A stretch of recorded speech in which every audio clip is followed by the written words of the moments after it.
Chapter देखने वाले हैं। तो ये आपका सब्जेक्ट कौन सा है? तो आपका ज्योग्राफी हो जाएगा। ठीक है, ऑलरेडी मैंने जो चैप्टर 1 है वो मैंने कंप्लीट करा दिया है। ठीक है, और ये चैप्टर जो है वो सेकंड है, तो इसको देख लेते हैं आज ज्योग्राफी का। और क्लास कौन सी है आपकी? तो ये क्लास 6 की है। ठीक है, और ये जो चैनल मतलब आपका जो चैप्टर का नाम है वो है ग्लोब, अक्षांश और देशांतर। चैप्टर 2 को आज हम लोग देखेंगे। ठीक है, ये हमारा पिक्चर है ग्लोब की। ठीक है, तो इस तरह का ग्लोब होता है। देखिए, मैं एक चीज़ आपको बोलना चाहूँगी कि अगर आपको मेरा वीडियो अच्छा लगता है, आप अगर हमारे चैनल को सर्च करते हो या देखते हैं, तो प्लीज़ आप हमारे चैनल को सब्सक्राइब कर लीजिएगा। ठीक है, और लाइक शेयर कर दीजिएगा। ठीक है, सब्सक्राइब कर लीजिए और लाइक शेयर कर दीजिए, जिससे कि जल्दी से आपका नोटिफिकेशन पहुंच जाए, और लाइक शेयर भी आप कर सकते हैं। ठीक है, तो ये हम लोग चैप्टर देखेंगे। आज हम लोग ज्योग्राफी को देखेंगे। ठीक है, तो आज हम लोग शुरू करते हैं ज्योग्राफी NCERT का जो हमने सीरीज़ चला है उसको देखेंगे। चलिए, अब मैं आपको चैप्टर 2 करा देती हूँ। चलिए, इसमें देखा जा रहा है तो बोल रहा है क्या कि आपका जो है हमने जो पिछले अध्याय में आप पढ़ चुके हैं कि जैसे हम लोग पिछले चैप्टर की बात बोल रहे हैं, तो चैप्टर यूनिट 1 हम लोग देखे थे। ठीक है, तो ये यूनिट करके ही इस चैप्टर में NCERT का दिया हुआ है। ठीक है, तो देखते हैं। पढ़ चुके हैं कि हमारी पृथ्वी का आकार क्या है? गोलाकार नहीं है। ठीक है, भूभाग है, हमने पढ़ा था। और यह उत्तर और दक्षिण ध्रुवों पर थोड़ी चपटी है, यानी साउथ और नॉर्थ वाले जो पोल है, ध्रुव जिसको बोलते हैं, तथा मध्य में थोड़ी सी उभरी हुई है। और मध्य में क्या है? थोड़ा उभरा हुआ है। ठीक है, क्या आप कल्पना कर सकते हैं यह कैसी दिखती है? इस संबंध में हम जानकारी प्राप्त करने के लिए आप अपनी कक्षा में सावधानीपूर्वक जो है ग्लोब देखिए। ठीक है, ग्लोब पृथ्वी का लघु रूप में एक वास्तविक प्रतिरूप होता है। यानी कहने का मतलब कि पृथ्वी कैसी दिखती है, कहाँ पानी है, कहाँ पे पर्वत है, कहाँ पे आपका ज़मीन है, तो ग्लोब में दर्शाया गया हुआ है। ठीक है, क्योंकि हम जब तक हम तो पृथ्वी के अंदर रहते हैं। ठीक है, हम लोग पृथ्वी पे रहते हैं ना, तो हम लोग कैसे दिखता है, क्या है, तो हम तो बाहर से नहीं देख पाते हैं ना। तो देखिए, ये जो है वो देख पाते हैं, इस तरह से दिखता है। ठीक है, अब धरती के अंदर मतलब ये ज़मीन के अंदर का बात मैं नहीं कर रही हूँ। ठीक है, तो ये अक्ष है, ये पोल हो गया आपका, ये साउथ पोल है, थोड़ा सा टिल्टेड है। ठीक है, और ये ग्लोब की है जो क्लास में रखे होते हैं, तो आप उसको भी देख सकते हैं। ठीक है, चलिए,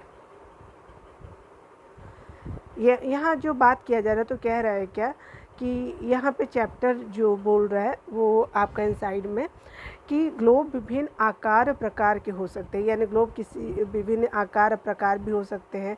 बड़े ग्लोब हो सकते हैं जो आसानी से एक स्थान से दूसरा स्थान नहीं ले जा सकते। ऑब्वियसली जो है बड़े ग्लोब जो होते हैं उसको एक जगह से ले जाना दूसरी जगह थोड़ा मुश्किल होता है। पॉकेट में रखने वाले जो योग्य छोटे ग्लोब और गुब्बारे जैसे ग्लोब जो होते हैं, जिनमें हवा भरी जा सकती है और आसानी से एक जगह से दूसरे जगह ले जा सकते हैं, तो ये भी आप देखते हैं।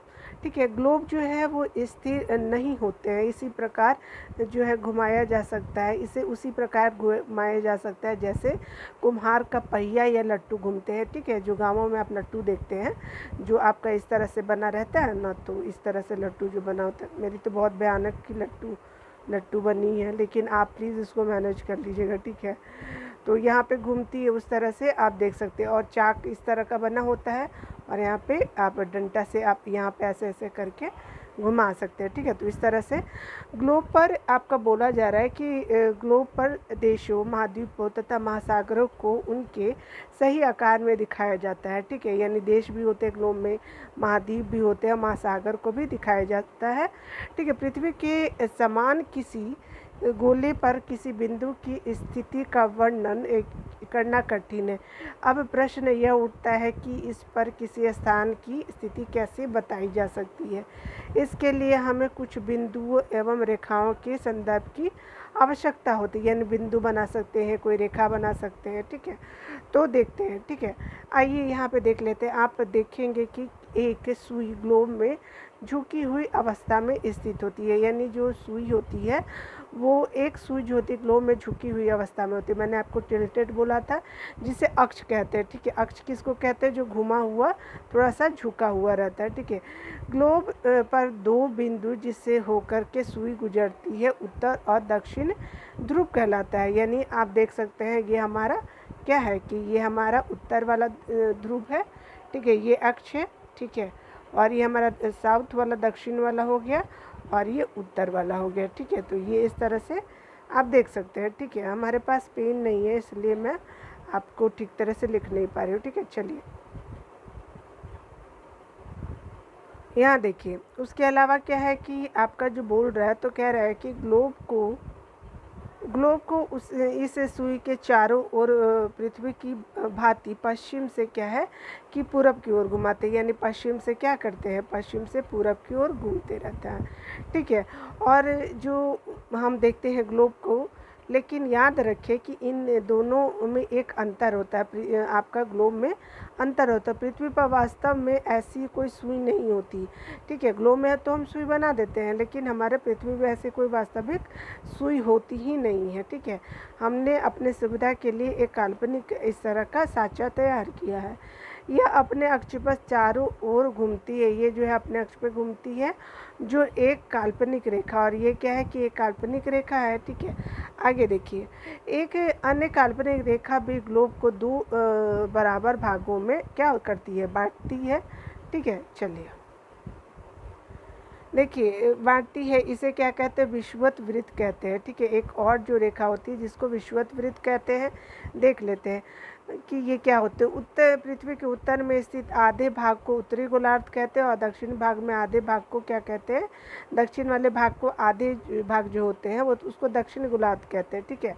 ये दोनों प्रकार के आधे भाग होते हैं और इस प्रकार वृत्त पृथ्वी पर एक काल्पनिक वृत्त होता है, ठीक है। काल्पनिक किया हुआ है, इस तरह का कोई वृत्त होता नहीं है, समझने के लिए इसको रखे हैं, ठीक है। और ये जो है एवं यह पृथ्वी पर विभिन्न स्थानों की स्थिति बताने का सबसे महत्वपूर्ण संदर्भ बिंदु है और विषुवत वृत्त से ध्रुवों तक स्थित सभी समानांतर वृत्तों को अक्षांश यानी समानांतर जो रेखाएं कहा जाता है, अक्षांशों को अंश में मापा जाता है, ठीक है। यानी कहने का मतलब कि विषुवत वृत्त से ध्रुवों तक सभी समानांतर जो वृत्त होते हैं उनको क्या कहते हैं? अक्षांश रेखाएं कहते हैं, ठीक है। और इनको अंशों में मापते हैं। चलिए मैं आपको दिखा देती हूँ। देखिए ये क्या है, इस तरह से आप देखिए, आधा हमने क्या किया, ये हमारा क्या हो गया, ऊपर वाला क्या हो गया कि उत्तरी ध्रुव हो गए, उत्तरी ध्रुव आप देख रहे हैं, ठीक है। और ये नीचे वाला जो है वो हमको दक्षिणी ध्रुव है, ठीक है। दक्षिण ध्रुव इसको बोलते हैं, नीचे वाला, ठीक है। और ये काल्पनिक रेखा बीचों बीच से जाती है, ये तो टिल्टेड है इसलिए आपको ऊपर वाला ज़्यादा और नीचे वाला कम दिखाई दे रहा है, ठीक है। ये रीजन है, ठीक है। आगे देखते, ऊपर हमारा कुछ चीज़ छूटा हुआ था तो उसको देख लेते। देखिए यहाँ पे, देखिए यहाँ पे क्या बोल रहा है कि यहाँ पे आप देख सकते हैं कि आप एक बड़ा सा गोलाकार आलू या गेंद ले और स्वेटर बुनने वाले सिलाई को इसके अंदर घुसा दे और यह सिलाई ग्लोब पर दर्शाए गए अक्ष के अनुरूप है। अब आप इस आलू या गेंद को अपने अक्ष पर बाएं से दाएं घुमाएं, ठीक है। आपको लेफ़्ट टू राइट घुमाना है, तो आप एक तरह का ग्लोब का आप साँचा देख सकते हैं। तो मैंने आपको बता दिया कि, और ये जो है देख रहे हैं कि यहाँ पे जो है वो डिग्री दर्शाया गया है, ठीक है।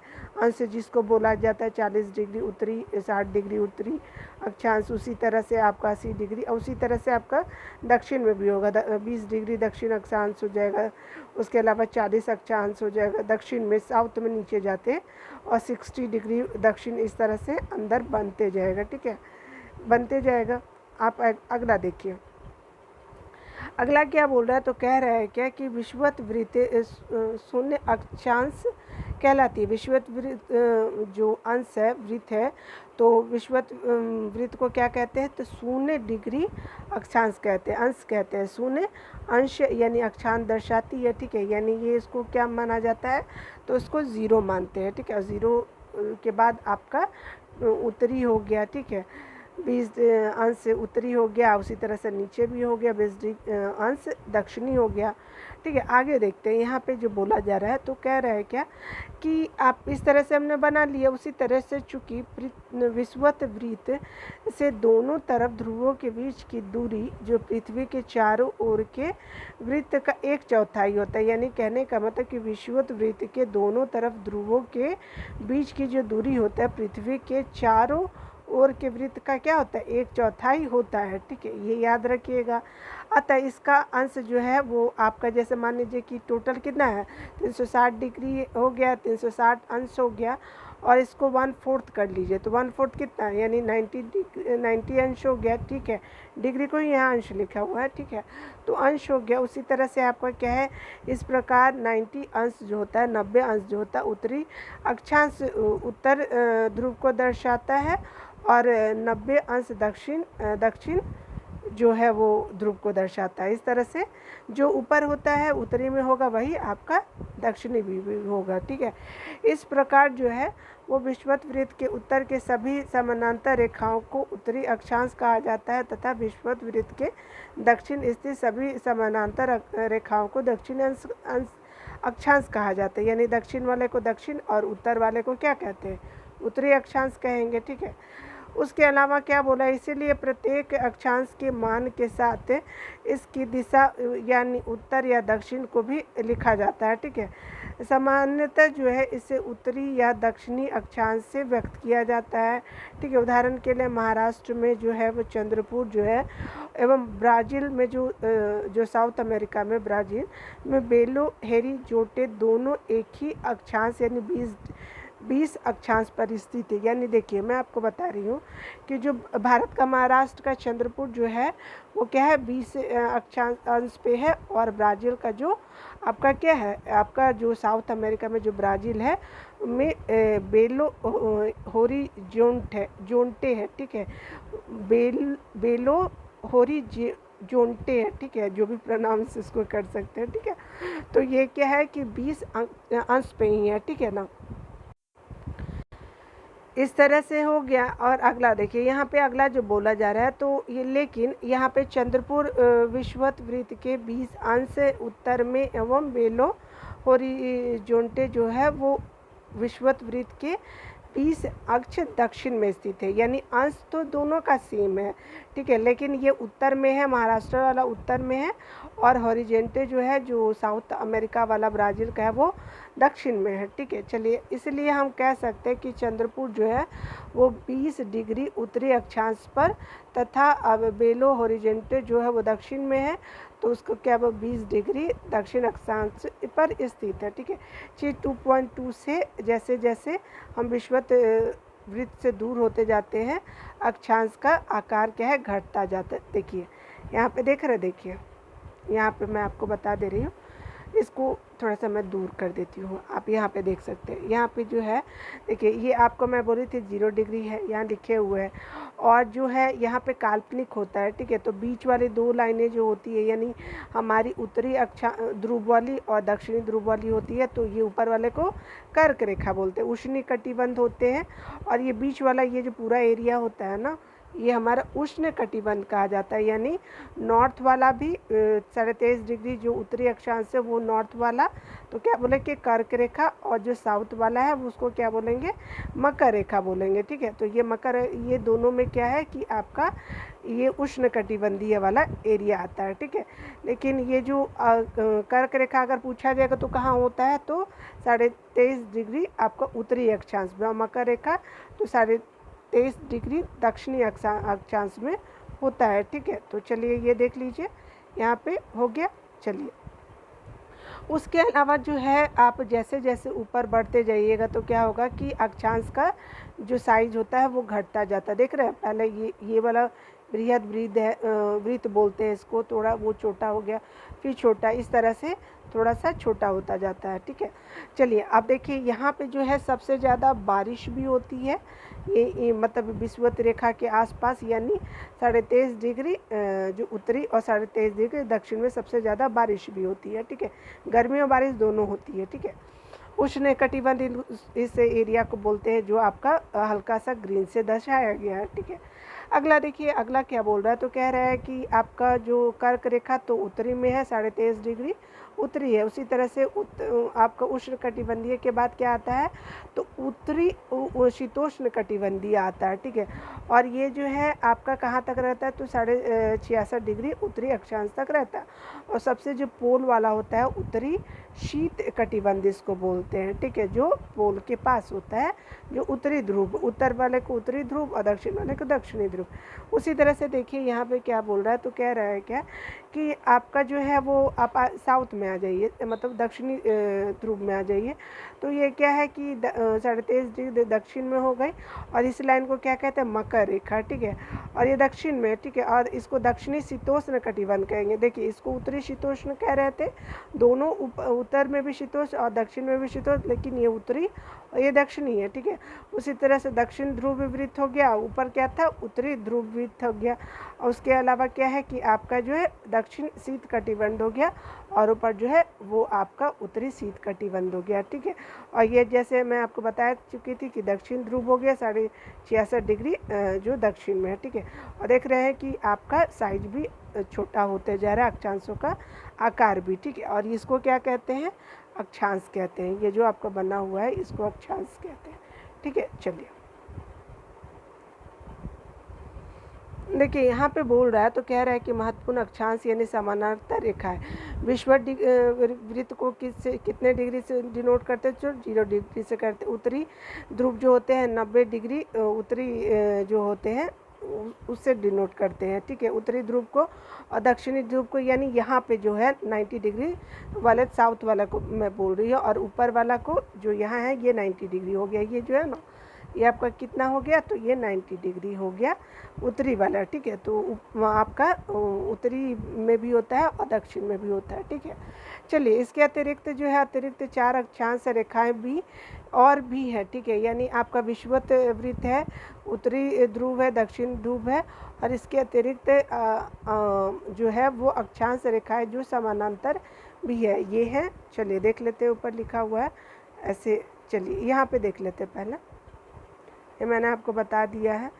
देखिए यहाँ पे क्या आप जानते हैं, इसको देखना बहुत ज़रूरी है कि अपने स्थान से ध्रुव तारे का कोण मापकर आप अपने स्थान का अक्षांश जान सकते हैं। यानी यहाँ पे ध्रुव तारे आपको दिख रहे हैं, कोण माप लीजिए और तो आपको पता चल जाएगा कि आपके स्थान का अक्षांश कितना डिग्री है, ठीक है। चलिए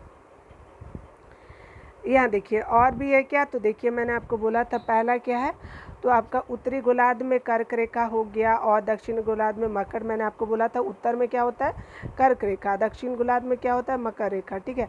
याद रखिएगा दोनों 23.5 डिग्री होता है, लेकिन उत्तरी वाला को उत्तर बोलेंगे, दक्षिण वाला को दक्षिण बोलेंगे, ठीक है। ये बहुत कन्फ्यूज़न होता है, लेकिन आप अगर बार बार देखिएगा ना तो याद हो जाएगा, ठीक है। उसी अलावा देखिए यहाँ के विषुवत वृत्त जो होता है वो 66.5 डिग्री जिसको बोलते हैं उत्तर में, उत्तरी ध्रुव वृत्त बोलते हैं उत्तर वाला जो होता है उत्तरी ध्रुव वृत्त। और विषुवत रेखा के 66.5 डिग्री दक्षिण में क्या होता है, दक्षिण वृत्त ध्रुव वृत्त बोलते हैं, ठीक है। इस तरह से आपका हो गया, ठीक है। सीधी सतह पर टॉर्च का प्रकाश तेज और कम क्षेत्र पर आपका फैलता हुआ दिखाया जा रहा है, कम क्षेत्र पर फैलता हुआ, ठीक है। ये जो है वो देख लीजिए, ये ज़्यादा है, ठीक है। यहाँ पे देखिए तिरछी सतह पर टॉर्च का प्रकाश कम तेज और आपका क्या है, परंतु अधिक क्षेत्र में फैलता हुआ। तिरछी सतह पर टॉर्च का प्रकाश क्या है, कम तेज है, लेकिन क्या एरिया ज़्यादा कवर कर रहा है, ठीक है। और यहाँ देखिए यहाँ पे क्या बोल रहा है, तो सीधी सतह पर टॉर्च का प्रकाश तेज है, ठीक है, प्रकाश तो तेज है लेकिन कम एरिया कवर कर रहा है। देख रहे हैं कम एरिया और यहाँ ज़्यादा एरिया है, ठीक है। देख लीजिए ये ज़्यादा है ना। चलिए यहाँ पे जो चीज़ें हैं मैं देख लेते हैं। आइए अब अगला क्या बोला है, तो पृथ्वी के ताप कटिबंध की बात की जा रही है। जैसे हमने कर्क रेखा और मकर रेखा, तो उत्तर वाला कर्क रेखा और दक्षिण वाला मकर रेखा के बीच के सभी अक्षांशों पर सूर्य जो है वर्ष में एक बार दोपहर में सिर के ठीक ऊपर होता है। दोनों अक्षांशों में, सभी अक्षांशों में बोला जा रहा है, ठीक है। और इसलिए इस क्षेत्र में सबसे अधिक आपको जो है ऊष्मा प्राप्त होती है और इसे उष्णकटिबंध कहते हैं। तो देखिए आपको मैंने बोला था ना यहाँ पे कि ये जो है देखिए ये वाला जो है सबसे ज़्यादा गर्मी वाला एरिया होता है, इसको उष्णकटिबंधीय क्षेत्र बोलते हैं यहाँ पे, ठीक है। नीचे वाला भी उष्णकटिबंधीय, ठीक है, ये दोनों क्षेत्रों में, ठीक है। अब मैंने आपको बता दिया, यहाँ पे देखिए अगला, यहाँ तो उष्ण हो गया। देखिए अब क्या है कि कर्क रेखा तथा मकर रेखा के बाद किसी भी अक्षांश पर दोपहर का सूर्य कभी भी सिर के ऊपर नहीं होता है। यानी कर्क रेखा और मकर रेखा के बाद किसी भी अक्षांश पर दोपहर अक्षांश पर दोपहर का जो सूर्य कभी भी सिर के ऊपर नहीं होते। यानी कर्क रेखा और मकर रेखा के अलावा कोई भी अगर अक्षांश है, अक्षांश क्या, तो यहाँ पे देखिए आपका जो कौन सा अक्षांश है, तो यहाँ पे देखिए, तो आपका जितना भी अक्षांश है, तो आपका देखिए यहाँ पे जैसे आपका दक्षिण शीतोष्ण हो गया, आपका दक्षिण ध्रुव हो गया, उसी तरह से दक्षिण उत्तरी ध्रुव हो गया, आपका उत्तरी शीतोष्ण कटिबंध हो गया। तो ये सब जो होते हैं सूर्य मतलब क्या होता है कि आपका नहीं होता, ठीक है, सिर के ऊपर नहीं होता है, ठीक है। अगला देखिए, सूर्य की ध्रुव के तरफ सूर्य की किरणें तिरछी होती है। ध्रुव के तरफ क्या होता है कि सूर्य की किरणें क्या होती है, तिरछी होती जाती है। इस प्रकार उत्तरी गोलार्ध में कर्क रेखा और उत्तर ध्रुव ठीक होता है। यानी उत्तरी गोलार्ध में कर्क रेखा, उत्तर ध्रुव वृत्त, और दक्षिण में जो है वो दक्षिण में क्या होता है, मकर रेखा होता है। और दक्षिण ध्रुव के बीच वाले क्षेत्र को क्या कहते हैं, तापमान मध्यम रहता है, यानी ज़्यादा तापमान नहीं रहता। तो ऐसे वाला एरिया को क्या कहते हैं, शीतोष्ण कटिबंध कहा जाता है। मैंने आपको ऊपर बताया था, ठीक है। देखिए आपको शीतोष्ण कटिबंधीय मैंने बताया ना, आपका साउथ वाला भी देख लीजिए, ये शीतोष्ण कटिबंधीय है, और ये जो है आपका शीतोष्ण उत्तरी वाला है, ये दक्षिणी वाला है, यहाँ उत्तरी वाला है, ठीक है। चलिए याद रखिएगा, पूछ लेता है एग्जाम में। देखिए यहाँ पे क्या बोला है कि उत्तरी आपका जो है वो देखिए, उत्तरी गोलार्ध में उत्तर ध्रुव वृत्त और उत्तरी ध्रुव जो होते हैं, तथा दक्षिण गोलार्ध में दक्षिण वृत्त और दक्षिण ध्रुव के बीच के क्षेत्र में ठंड बहुत होती है। यानी उत्तर वाला में, यानी उत्तरी जो उत्तर ध्रुव होता है, उत्तरी ध्रुव और दक्षिण जो गोलार्ध होते हैं, उसमें क्या होता है कि दक्षिण ध्रुव के बीच क्या होते हैं कि ठंड ज़्यादा होती है, क्योंकि यहाँ सूर्य के क्षितिज से ज़्यादा ऊपर नहीं आ पाता। यानी कहने का मतलब सूर्य जो है वो ज़्यादा ऊपर नहीं आ पाता। जब सूर्य ऊपर नहीं आएगा तो सूरज की रोशनी कैसे मिलेगी, इसीलिए क्या होता है कि शीत कटिबंध दोनों एरिया में होता है, ठीक है, उत्तरी और दक्षिणी आप दोनों में देखिएगा, ठीक है। देखिए मैं आपको दिखा दे रही हूँ तो आपको समझ में आएगा। देखिए यहाँ देखिए, तो यहाँ से देखिए, यहाँ पे क्या है, तो उत्तरी ध्रुव वृत्त है आपका, देखिए कटिबंध है जो उत्तर ध्रुव तक गया, तो ये आपका शीतोष्ण हो जाएगा, ठीक है। दक्षिण वाला ये हो गया, आपका उत्तर वाला ऊपर वाला हो गया, ठीक है। चलिए देशांतर देखिए, ये जो होता है ना, देशांतर जो होता है ना, देखिए हमने अभी क्या पढ़ा, अगर इस तरह का है तो ये क्या होता है, अक्षांश होता है। क्या होता है, अक्षांश, ठीक है, अक्षांश हो गया। उसके अलावा जो है वो देखिए आपका जब सीधी लाइनें हैं वो क्या होती है, तो आपकी जो होती है वो क्या होती है कि देशांतर होती है, ठीक है। तो याद रख लीजिएगा ये क्या है, तो देशांतर है, ठीक है ना। तो ये आप लाइनें याद रखिएगा कि कितना क्या होती है, ठीक है। चलिए यहाँ देखें, देशांतर रेखा जो होती है, यानी कहने का मतलब कि किसी स्थान की स्थिति को बताने के लिए उस स्थान के अक्षांश के अतिरिक्त कुछ और जानकारियों की आवश्यकता भी होती है। आप देख सकते हैं कि प्रशांत महासागर में स्थित टोगा द्वीप और दक्षिण महासागर में स्थित मॉरिशस द्वीप एक ही अक्षांश पर स्थित है। यानी देखिए आपका प्रशांत महासागर में कौन सा द्वीप है, तो है आपका टोगा द्वीप है, ठीक। कहाँ है ये, तो प्रशांत महासागर में है, ठीक है। और आपका हिंद महासागर में कौन सा है, तो आपका देखिएगा कि इंडिया के मैप के नीचे मॉरिशस वाला द्वीप जो होता है वो एक ही अक्षांश यानी 20 डिग्री दक्षिण पर स्थित है, यानी दोनों है, ठीक है। टोगा जो आपका क्या है, प्रशांत महासागर में है, और मॉरिशस जो हिंद महासागर में है, ठीक है, दोनों एक ही अक्षांश में है। उनकी सही स्थिति जानने के लिए यह पता करना होगा कि उत्तर ध्रुव को दक्षिण ध्रुव से जोड़ने वाली संदर्भ रेखा से पूर्व और पश्चिम की ओर इन स्थानों को दूरी कितनी है, यानी कहने का मतलब उत्तरी ध्रुव से लेकर दक्षिण ध्रुव, यानी उत्तर कहाँ, ऊपर से लेकर नीचे, ठीक है, और दक्षिण के बीच में जोड़ने वाली संदर्भ जो रेखा पूर्व यानी पश्चिम की ओर, इन स्थानों की दूरी कितनी है, यानी जो पूर्व और आपका जो पश्चिम है, ये क्या है, पश्चिम, और ये क्या है, कितनी है, ठीक है। इन संदर्भ रेखाओं को देशांतीय यामोत्तर कहते हैं, यानी इसको कहते हैं यामोत्तर कहते हैं, ठीक है। चलिए यहाँ पे देख लीजिए आपका जो, देखिए यहाँ पे क्या है, तो आपका जो एकदम स्ट्रेट लाइन ऊपर, ये मान ले, ये होता नहीं लेकिन हमने माना है, ठीक है। ये 0 डिग्री आपका क्या हो गया, देशांतर हो गया, और फिर आपका एकदम इसी के पैरेलल जो है लाइन को, ये पूरब है और ये क्या है, पश्चिम जा रहा है, ठीक है। तो ये आप याद रखिएगा, टोटल कितने होते हैं, तो 180 डिग्री का होता है, उत्तरी ध्रुव है और ये दक्षिण ध्रुव होगा, ठीक है, इस तरह से, ठीक है ना। चलिए आगे देखते हैं। देखिए यहाँ पे बोला, कहते हैं, आपको बता दी, उसके अलावा क्या है, बोल रहा है कि उनके बीच की दूरी को देशांतर के अंशों में मापा जाता है, यानी उनके बीच की दूरी को देशांतर के अंशों में मापा जाता है। प्रत्येक अंश को मिनट में और मिनट को सेकंड में विभाजित किया जाता है। अंश को किस में किए, तो मिनट में, ठीक है, और मिनट को फिर सेकंड में विभाजित कर देते हैं। ये अर्धवृत्त तथा उनके बीच की दूरी ध्रुवों की ओर बढ़ने पर घटती है, यानी अर्धवृत्त जो होता है उनके बीच की दूरी जो है वो ध्रुवों की तरफ, जो ध्रुवों की तरफ बढ़ते हैं तो क्या हो जाता है, बढ़ने पर घटती है। जब ध्रुव की तरफ जाते हैं तो क्या हो जाती है, दूरी जो है वो घटती है, ठीक है। और क्या है कि आपका ध्रुवों पर शून्य हो जाता है और यहाँ सभी देशांतरीय यामोत्तर आपस में मिलती है। देखिए जैसे यहाँ पे देखिए, यहाँ जब हम कर रहे हैं तो यहाँ देखिए, मैं आपको एकदम सीधे लाइन खींची और देख रहे हैं यहाँ पे लास्ट में क्या मिल जा रहा है, यहाँ से भी मिल जा रहा है, फिर देखिए यहाँ पे दूरी कम होते जा रहा है ना, इसी तरह से सारे के साथ हो रहा है, ठीक है। तो यहाँ पे दूरी तो कम होते जा रहा है और लास्ट में क्या हो रही है कि सब मिल जा रही है, तो यही बोल रहा है, यहाँ वाले पार्ट को बोल रहा है कि कम होती जाती है, ठीक है। चलिए देखिए आपस में मिल जाती है, उसके अलावा जो है मैं आपको बता दी,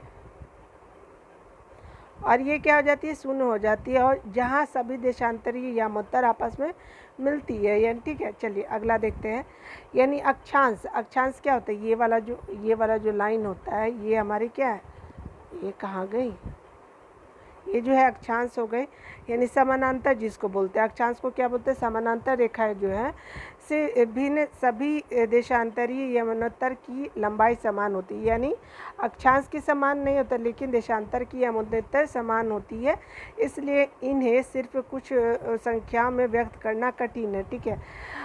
तब सभी देशों ने निश्चय किया कि ग्रीनविच से जो है आप क्या कीजिए कि जहाँ ब्रिटिश राजकीय वेधशाला स्थित है से गुजरने वाली यामोत्तर से पूरब और पश्चिम की ओर गिनती शुरू की जाए, यानी आप इधर जाएंगे तो पश्चिम हो जाएगा और आपको मतलब ये जो है वो ग्रीनविच मान लीजिए, और ये आपका क्या हो गया, पूरब हो गया, और यहाँ से पश्चिम हो गया। तो यहीं से गिनती की जा रही, क्योंकि टाइम भी हर एक कंट्री का अलग अलग होना था, ठीक है। तो यही बोला जा रहा है, गिनती शुरू की जाए और इस यामोत्तर को जो है वो क्या करे कि प्रमुख यामोत्तर कहते हैं, यानी कहने का मान लीजिए कि एक काल्पनिक ग्रीनविच जो स्थान है देश जो ब्रिटेन में है, तो ये क्या है कि यहाँ पे जो है आप मान लीजिए और पश्चिम जाइए और उत्तर जाइए, तो ये प्रधान इसको प्रमुख यामोत्तर मानने को बोला जा रहा है। इसका मान 0 डिग्री देशांतर होता है, तो आपसे पूछा जाएगा कि प्रमुख यामोत्तर का जो देशांतर कितना है, तो 0 डिग्री देशांतर है, अक्षांश नहीं है, याद रखिएगा, ठीक है। तथा यहाँ से हम 180 डिग्री पूरब, यानी हम लोग पूरब जाएंगे, ठीक है, ये पूरब है, ये आपका पश्चिम है, 180 डिग्री पश्चिम तक गणना करते हैं, ठीक है। प्रमुख यामोत्तर तथा 180 यामोत्तर मिलकर पृथ्वी को 2 समान भागों पूर्वी गोलार्ध और पश्चिम गोलार्ध में विभक्त करती है, यानी कहने का मतलब कि प्रमुख यामोत्तर तथा 180 यामोत्तर मिलकर जो है वो क्या होता है कि पृथ्वी को 2 समान भागों में पूर्वी गोलार्ध और पश्चिम गोलार्ध में विभक्त करते हैं, ठीक है। चलिए अगला जो बोला जा रहा है, तो कह रहे हैं कि इसीलिए किसी स्थान के देशांतर के आगे पूर्व के लिए अक्षर पू लिखा रहता है शॉर्ट में, और पश्चिम के लिए जो है वो प लिखा रहता है, ठीक है, याद रखिएगा। यह जानना रोचक होता है कि 180 डिग्री पूर्वी और 180 डिग्री पश्चिम यमांतर एक ही स्थान पर स्थित है, ठीक है। यानी ऊपर देखे हैं हम लोग, तो ये देखिए एक ही स्थान पर स्थित है ना, तो देखिए ये हमारा क्या है, हमारा ये पश्चिम हो गया ना, और ये पूर्व है, लेकिन है तो एक ही स्थान पे। यहाँ से आप पूर्व गए, यहाँ से आप पश्चिम गए, तो यही बोला जा रहा है, ठीक है। थोड़ा सा आपको प्रॉब्लम हो रहा होगा, लेकिन आप बार बार पढ़ेंगे ना तो आपको याद हो जाएगा, ठीक है। चलिए यहाँ पे देखिए, यहाँ पे क्या बोला जा रहा है कि जब ग्लोब पर अक्षांश यानी समानांतर रेखाओं पर ये तो मैंने आपको अच्छा हाँ, अब ग्लोब पर अक्षांश समानांतर रेखाओं अधिशांति यमुनोत्तर के द्वारा बने ग्रिड को देखो की बात की जा रही है। अगर आपने किसी स्थान के अक्षांश अधिशांतर को सही जानकारी हो तो ग्लोब पर आप इस स्थान का पता आसानी से लगा सकते हैं, ठीक है। उदाहरण के लिए असम जो है, असम में धुबरी जो है वो 26 डिग्री उत्तरी अक्षांश और 90 डिग्री पूर्वी देशांतर पर स्थित है। यानी अक्षांश में कहाँ है धुबरी, तो उत्तरी 26 डिग्री उत्तरी अक्षांश, ये उत्तरी है, ठीक है। और ये क्या है कि 90 डिग्री पूर्वी देशांतर की बात बोल रही है। यानी आपका ये अक्षांश होता है, ये आपका क्या होता है, देशांतर होता है, याद रखिएगा, ठीक है। पूर्वी यहाँ पे ये पूर्वी वाला है, क्योंकि देखिए आपका जो है भारत का अगर मैं मैप बनाती हूँ तो कहाँ है, तो इस तरह से आपका आसाम इधर है, तो ये क्या हो गया, पूरब हो गया, तो इसी तरह से, ठीक है। अगला देखते हैं। अब उस बिंदु को देखें, यहाँ से दोनों रेखाएं एक दूसरे को काटती है, और यह बिंदु जो काटती है यानी जो है, देखिए आपका अक्षांश हो गया और ये आपका जो देशांतर हो गया, तो काटी या धुबरी बिंदु की सही स्थिति होगी, और ये जो है बिंदु की सही स्थिति होगी कि धुबरी है कहाँ, ठीक है। देखिए यहाँ इसको समझने के लिए कागज पर समान दूरी वाले क्षैतिज और ऊर्ध्वाधर चित्र कीजिए, यानी 2.7 में जैसे दिया हुआ देख लेते हैं। ऊर्ध्वाधर रेखाओं की संख्या जो 1 2 3 4 से, और क्षैतिज रेखाओं को, यानी कहने का मतलब ऊर्ध्वाधर और क्षैतिज रेखा खींच करके आप क्षैतिज को क्या करेंगे, आप ऊर्ध्वाधर को 1 2 3 4 करेंगे और क्षैतिज को क ख ग घ अंग में करेंगे, ठीक है। जिन बिंदुओं पर वे ऊर्ध्वाधर और क्षैतिज स्थान पर, जैसे मान लीजिए कि ये और ये, तो जहाँ पे मिले तो एक दूसरे को काटती है, वहाँ पर छोटा वृत्त खींचिए, और मतलब इस तरह से वृत्त कीजिए। इन छोटे वृत्तों को अ ब स द और नामों से व्यक्त कीजिए। मान लीजिए कि ऊर्ध्वाधर रेखाएं पूर्वी देशांतर में है, यहाँ पे मान लीजिए, ठीक है। तो आपका क्या है, क्षैतिज रेखाएं जो है उत्तरी अक्षांश को व्यक्त करती है, और इस तरह से क्या है कि उत्तरी अक्षांश जो है वो आपका उत्तर अक्षांश को व्यक्त करेगी, क्षैतिज रेखाएं, ठीक है। चलिए आपको मैं दिखा देती हूँ, देखिए यहाँ देख रहे हैं, देखिए यहाँ पे जो है ये जो है आपका क्या है, ये आपका क्या है, आपका ये जो क्या है वृत्त हो गया। उसके अलावा ये क्या हो गया, देशांतर हो गया, और ये जो सोया हुआ है ये क्या हो गया, अक्षांश हो गया, इसको देशांतर बोलते हैं, ठीक है।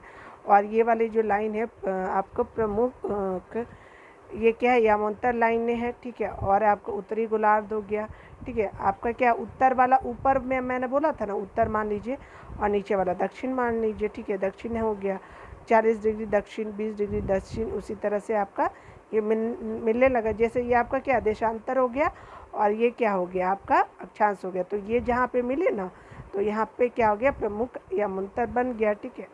चलिए इस तरह से देख लीजिए आप, मैं ये आपका जो है वो बनाया हुआ है, ठीक है। चलिए मैं इसको अभी थोड़ी देर में आपको बना करके दे दूँगी, ठीक है ना। तो ये जो है आप देख लीजिएगा। चलिए इसका मैप आपको दिख नहीं पाएगा, तो मैं इसको दूसरे में कवर कर दूँगी। देखिए यहाँ पे क्या बोल रहा है कि अब यहाँ देख लीजिए, मैं थोड़ा जूम कर देती हूँ। देखिए जैसे यहाँ पे जो है वो देखिए आपको बोला गया था 1 2 लाइन खींचने के लिए, और ये जो है आपका क्या है, आपका जो है ये अक्षांश लाइन है, ये जो खींच रही, और ये आपका देशांतर लाइन है, ठीक है, खींचा। और यहाँ पे देखिए, यहाँ पे जो मिल रहा है ना, यहाँ पे तो अ बोल रहा है, यानी देखिए यहाँ पे आपका ये अक्षांश हो गया और देशांतर मिला, तो अ यहाँ पे क्या है कि आपका देशांतर है, यहाँ पे अक्षांश है, तो ये 100, ये क्या है आपका देशांतर, और ये क्या है अक्षांश है, तो ये तो ऐसे करके पूरा बनाया हुआ है, ठीक है। चलिए देखिए इस तरह से आपका जो है, अब आप देखेंगे कि वृत्त अ ख डिग्री उत्तरी अक्षांश और 1 डिग्री पूर्वी देशांतर पर स्थित है। ठीक है, देखिए यहाँ पे क्या है कि अ ख जो है, देखिए एक ही लाइन से अ ख क्या है, तो आपका क्या है कि 1 डिग्री जो है पूर्वी पे स्थित है। ठीक है, ये बन गया आपका पूर्वी देशांतर पर स्थित है। ठीक है, यानी देशांतर रेखा जो सामने से आप देखते हैं। ठीक है, देशांतर और समय की बात की जा रही, चलिए देख लेते हैं। देशांतर और समय जो है वो क्या है कि समय को मापने का सबसे अच्छा साधन पृथ्वी, चंद्रमा, ग्रहों की गति है समय को मापने के लिए।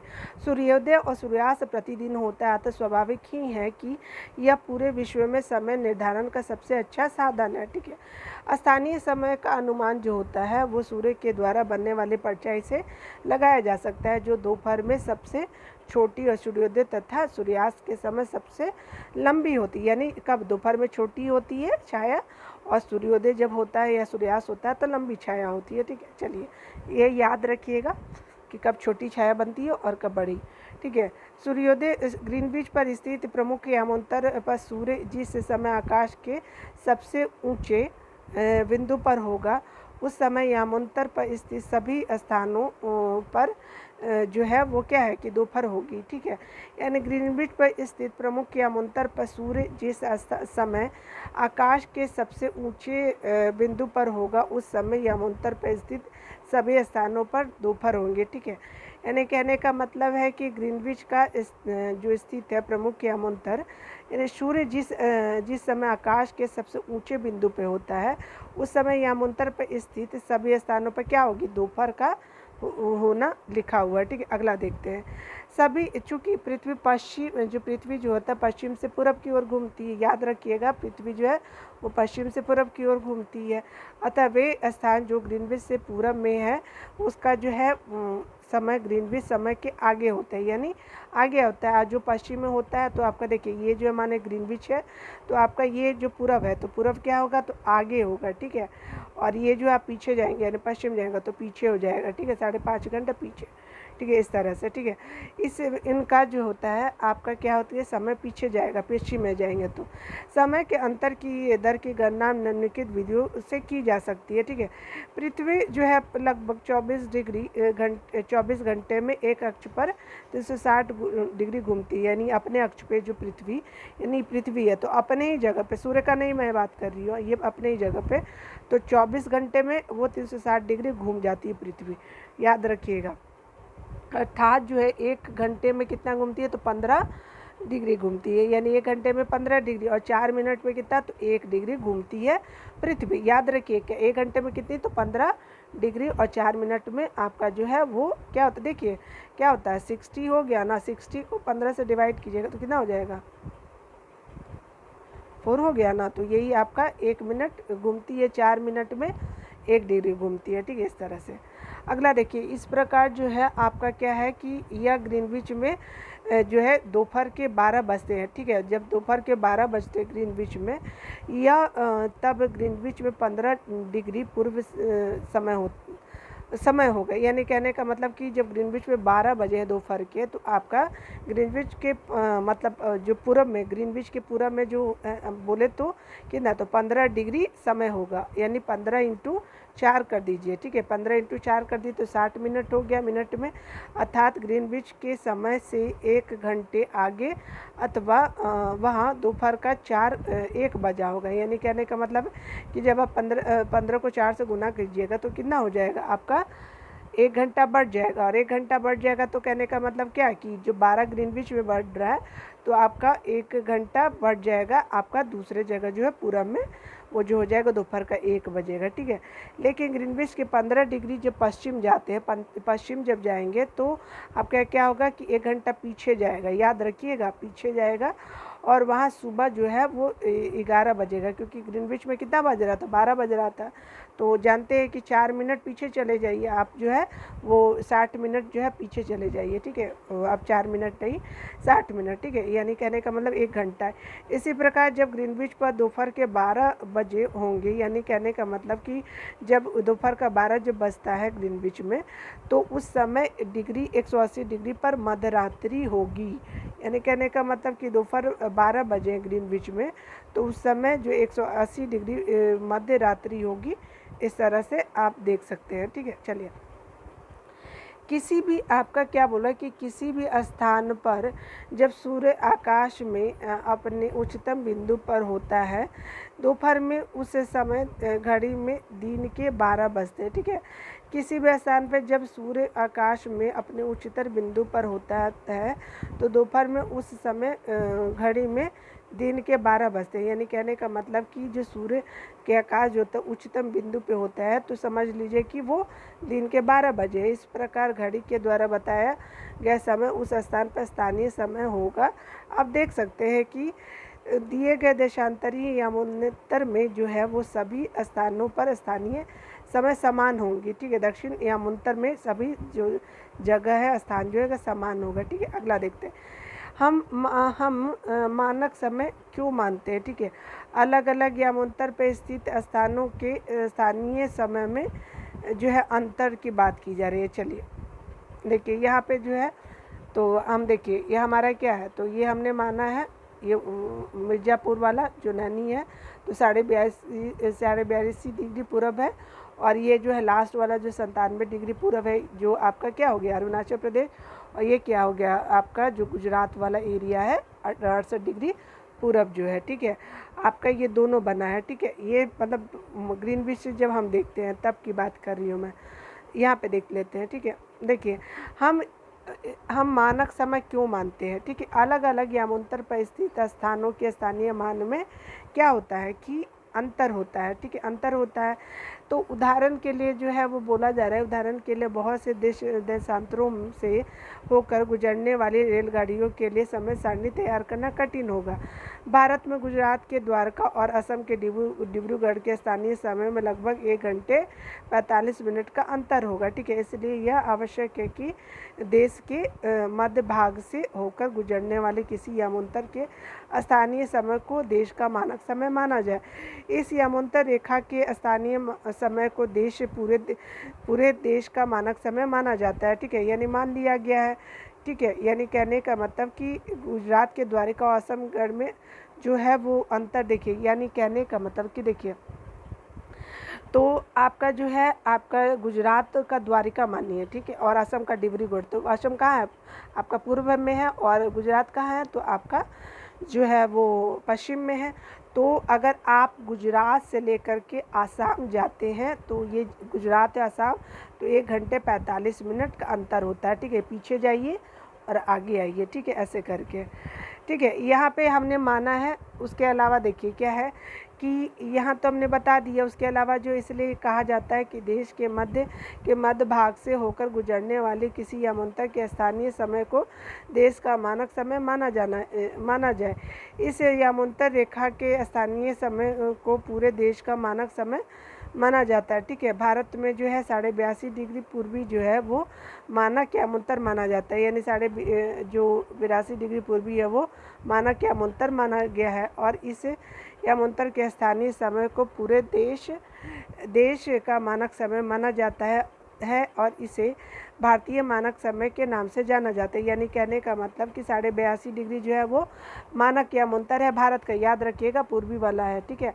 उसके अलावा जो है बोला जा रहा है तो कह रहा है क्या कि मानक मान लिया गया। और कबीर जो है यहाँ पे एक बच्चा है, तो कबीर भोपाल के निकट एक छोटे से नगर में क्या रहता है, और वह अपने मित्र आलोक से कहता है कि वे लोग अब रात्रि में नहीं सो पाएंगे, ठीक है।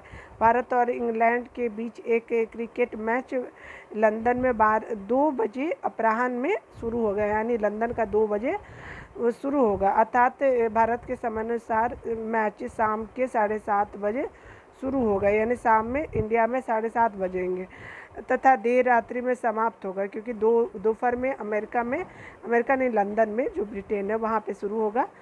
देखिए, क्या आप जानते हैं कि जो बोला जा रहा है कि भारत और इंग्लैंड के बीच समय में अंतर है, कितना अंतर है। तो चलिए बताती हूँ मैं। देखिए भारत ग्रीनविच के पूर्व 82.5 डिग्री यानी 82 डिग्री 30 मिनट पूर्व में स्थित है। भारत ग्रीनविच के पूर्व में है, ठीक है। भारत कहाँ है तो पूर्व में है, किसके, ग्रीनविच के। और यहाँ पर समय ग्रीनविच से 5.5 घंटा मिनट अलग है, यानी 5 घंटा 30 मिनट आगे है ग्रीनविच से इंडिया का जो समय है। इसलिए अब जब लंदन में क्या होता है कि आपका लंदन में जब 2 बजता है तो भारत में कितना बजते, 7:30 बजते हैं, ठीक है। यानी 7:30 बज के शाम दोपहर लंदन में, ठीक है, दोपहर का 2 बजे। कुछ देशांतरों का देशांतरीय विस्तार अधिक होता है। कुछ देशांतरों का जो देशों का देशांतरी विस्तार होता है वो अधिक होता है, ठीक है। इसके कारण वहाँ एक से अधिक मानक समय अपनाए गए हैं और उदाहरण के लिए रूस में 11 मानक समयों को अपनाया गया है, यानी जो है वो ज़्यादा अपना लेते हैं मानक समय, तो रूस में 11 है।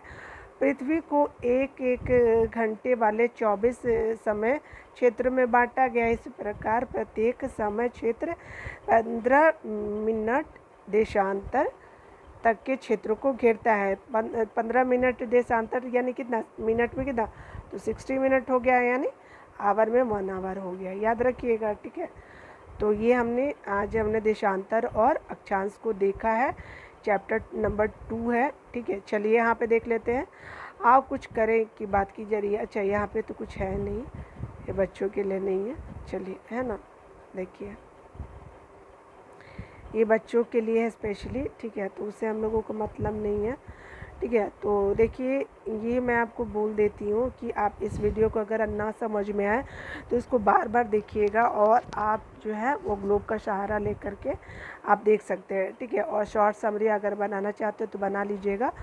तो आपका वीडियो देखने के लिए थैंक यू। अगर आपने मेरे वीडियो को सब्सक्राइब नहीं किया होगा तो चैनल को सब्सक्राइब कर लीजिएगा, लाइक एंड शेयर कर दीजिएगा। तो मिलते हैं अगले वीडियो में, टेक केयर।